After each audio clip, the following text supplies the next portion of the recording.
रही हूँ।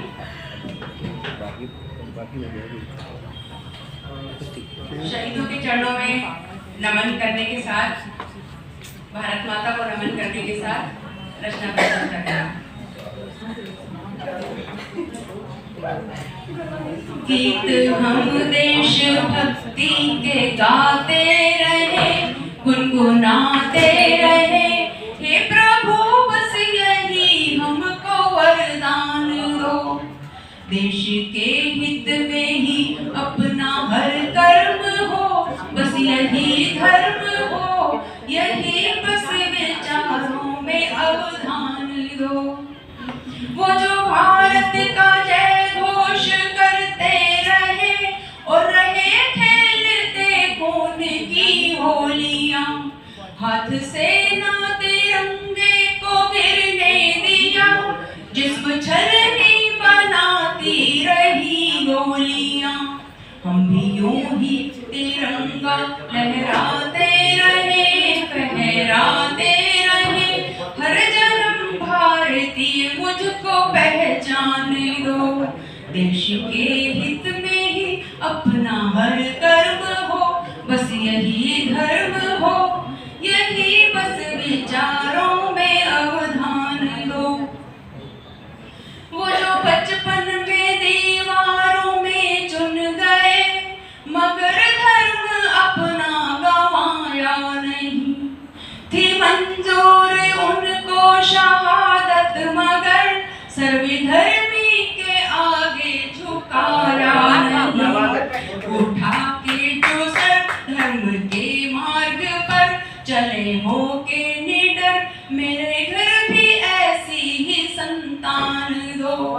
देश के हित में ही अपना हर कर्म हो, बस यही धर्म हो, यही बस विचारों में अवधान दो।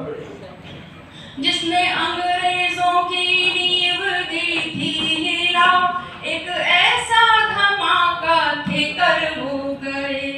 उम्र छोटी मगर हौसला था बड़ा, जान देकर वतन पर अमर हो गए। उन्हीं के कदम के निशान पर चले, उनके जैसे बने, देश के नौजवानों को सद्ज्ञान दो।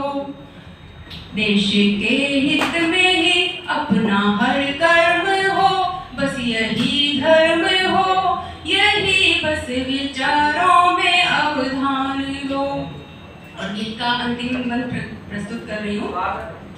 वो जो जेलों में जीवन बिताते रहे और आजाद अपना वतन कर गए, वो जो जेलों में जीवन बिताते रहे और आजाद अपना वतन कर गए। चूम फांसी के फंदे को हंसते हुए, जो वतन पे फिदा जानो तन कर गए। उन शहीदों की गाथाएं गाएं सदा, दोहराएं सदा, भावना मन में ऐसी है भगवान दो। देश के हित में ही अपना हर कर्म हो, बस यही धर्म हो, यही बस विचारों में अवधान दो। गीत हम देश भक्ति के गाते रहे, गुनगुनाते रहे, हे प्रभु बस यही हमको वरदान दो। हे प्रभु बस यही हमको वरदान दो।